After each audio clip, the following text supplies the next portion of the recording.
জঙ্গল থেকে লোকালয়ে দলছুট দাতাল। মালবাজারে ডামডিমে চাঁদ জঙ্গল থেকে লোকালয়ে দাতাল হাতে উত্তপ্ত করায় ক্ষিপ্ত হয়ে কংক্রিটের ওয়াচ টাওয়ারে ধাক্কা। বন দপ্তরের চেষ্টায় জঙ্গলে ফিরল হাতি।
তৃণমূল কংগ্রেসে ভালো পদ পেতে গেলে কাঁড়ি কাঁড়ি টাকা দিতে হয়, এমনটাই বিস্ফোরক দাবি করেছিলেন কামারহাটি তৃণমূল বিধায়ক মদন মিত্র। 31শে জানুয়ারি তিনি দাবি করেছিলেন যে অন্তত ভালো মন্ত্রীর পদ পেতে গেলে 10 কোটি টাকা পর্যন্ত দিতে হয়। আর এবার তার সেই মন্তব্যের ব্যাখ্যা দিয়েছেন কামারহাটি তৃণমূল বিধায়ক। তিনি একেবারে এই টাকার প্রসঙ্গে টেনে আনছেন ভোট কুশলী সংস্থার নাম এবং বলছেন মমতা বন্দ্যোপাধ্যায় কিছু জানেন না, তার কোনো দায় নেই। ক্ষমা চাইলেন মুখ্যমন্ত্রীর কাছে। কদিন আগে এবিপি আনন্দে মুখ খুলেছিলেন তৃণমূল বিধায়ক মদন মিত্র। আমাদের সঙ্গে রয়েছেন সেই মদন মিত্র। চাঞ্চল্যকর অভিযোগ করেছিলেন যে তৃণমূলের অন্দর এখন টাকার খেলা চলছে। এমনকি মন্ত্রীদের দর প্রায় 10 কোটি, নিচু স্তর থেকে ওপরতলা পর্যন্ত কার কত দর, কিভাবে লেনদেন, সবিস্তারে ব্যাখ্যা দিয়েছিলেন প্রাক্তন পরিবহন মন্ত্রী মদন মিত্র। আজকে আবার আমাদের সঙ্গে। মদনদা, যে বক্তব্য আপনি রেখেছিলেন তা নিয়ে শোরগোল পড়ে গেছে। বিরোধীরা বলছেন একদম দলের অন্দরের কথা আপনি একদম প্রকাশ্যে তুলে এনেছেন। সবার আগে প্রথমেই একটা কথা বলি, আমি যদি 5 মিনিটের বক্তব্য রেখে থাকি, 4 মিনিটের বক্তব্য রেখে থাকি, তার পা থেকে মাথা পর্যন্ত কোথাও মমতা বন্দ্যোপাধ্যায়ের কোনো নাম ছিল না। কোথাও আমি মমতা বন্দ্যোপাধ্যায়কে আমার সেই ঔদ্ধত্যও নেই এবং অজান্তে যদি কোনো কথা রূপক অর্থে মমতা বন্দ্যোপাধ্যায়কে স্পর্শ করে থাকে আমার ঔদ্ধত্য, তার জন্য আমি ক্ষমা চাইছি। এই পরিস্থিতিটা কিভাবে তৈরি হলো যেখানে মমতা বন্দ্যোপাধ্যায়কে উদ্দেশ্য করে বলেছেন বা মমতা বন্দ্যোপাধ্যায়ের চোখের জল আসছে, এই প্রসঙ্গ আসছে কেন? মানে এটাই তো বলতে চাইছি, আমাদের পার্টিতে সব কিছু ছিল না। আমাদের এই টাকা পয়সা লেনদেন, এই একটা এজেন্সি আমাদের পার্টিতে ঢুকলো। এজেন্সি মানে? এজেন্সি, অনেকগুলো এজেন্সি, মানে ভোট কুশলী সংস্থা, যেটা ভোট কুশলী সংস্থা, তারা নাকি জিতিয়ে দেবে। মানে আমি কামারহাটিতে আমায় শেখানো হচ্ছে সকালবেলা উঠে কিভাবে ব্রাশ করবে, তারপর ডান দিকে তাকাবে না বাঁ দিকে তাকাবে।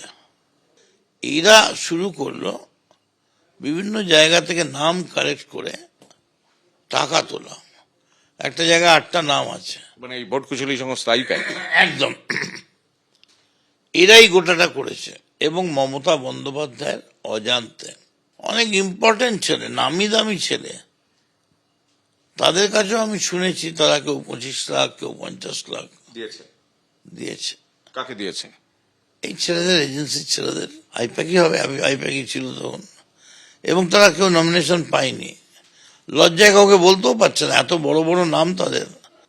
না এই আইপ্যাক মানে মমতা, কোথায় মমতা বন্দ্যোপাধ্যায় বলেছেন যে তোমরা আইপ্যাকের হাতে টাকা দাও?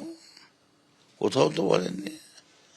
মমতা বন্দ্যোপাধ্যায় উল্টে বলেছেন যে টাকা দিচ্ছে, যে কাটমানি নিচ্ছে, যে কেনার চেষ্টা করছে, তৃণমূলের সিদ্ধারা বিক্রি হয় না, তৃণমূল টাকার কাছে বিক্রি হয় না। এ তো মমতা ব্যানার্জির কথা। তাই কি দুঃখিত হয়েছেন আপনার এই বক্তব্য শুনে মনে হলো?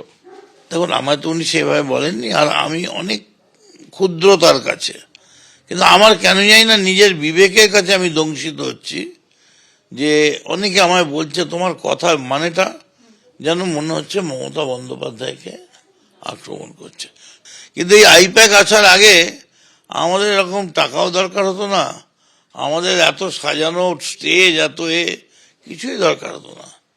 যতবার জিতেছি, তাহলে মমতা যে 7 বার জিতেছেন, তখন আইপ্যাক কোথায় ছিল?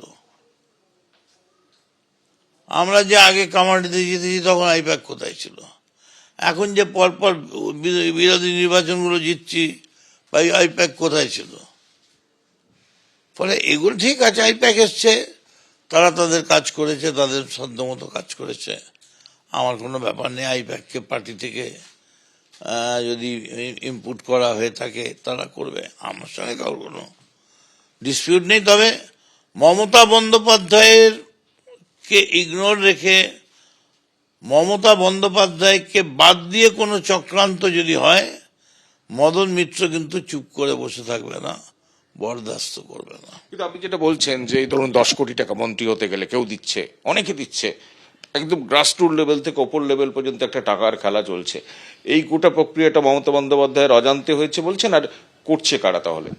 একদম মমতা বন্দ্যোপাধ্যায়ের অজান্তে, মানে মমতা বন্দ্যোপাধ্যায় বিশ্বাসই করতে পারে। করছে কারা তাহলে? করেছে এই বিভিন্ন জায়গা থেকে, গুজরাট ফুজরাট বিহার, বিভিন্ন জায়গা থেকে আসা লোকজন, তারা এখানে আমাদের লোকগুলোকে ধরে বধ করেছে। আরে একটা কলেজের ইউনিয়নের প্রেসিডেন্ট কে হবে, তার জন্য 18 বার রিসার্চ হয়েছে। এর থেকে দুটো নাম নেই, ওর থেকে দুটো নাম নেই, ওর থেকে দুটো নাম নেই, ওর থেকে কিচ্ছু হবে না। তো হেরে গেল কদিন আগে, কি এসে গেল? ঝড়ে কাক মরে, ফকিরের কেরামতি বাড়ে। এই যে টাকা তোলা, যেটা আপনি বারবার বলছেন, এই টাকা তোলার প্রক্রিয়াটার সঙ্গে ভোট কুশলী সংস্থা যুক্ত? আমার কাছে লোকে তাই বলেছে যে এরাই তারা। এই যে আমি তোমাদের, এই তোমার দেখো, তোমার নাম মমতা ব্যানার্জিকে রেকমেন্ড করছে। টাকা নানা রকম আছে। মমতা ব্যানার্জি আমার শরীর কেমন আছে খবর নেওয়ার জন্য আমায় ডাকলেন, পিঠে হাত দিয়ে কথা বললেন, সেই ছবিটা পোস্ট হলো। পরের দিন 4টে ছেলে এসে বললো আমার মাথায় একটু হাত দিন, মা বড় অসুস্থ। ও মা তারা গিয়ে বললো মদন মিত্র প্রচুর সোর্স চাকরি দেবে, কথা বলেছে, টাকা দাও। মানে ছবি, আমি যার জন্য সিদ্ধান্ত নিয়েছি আগামী 1 মাস চেষ্টা করব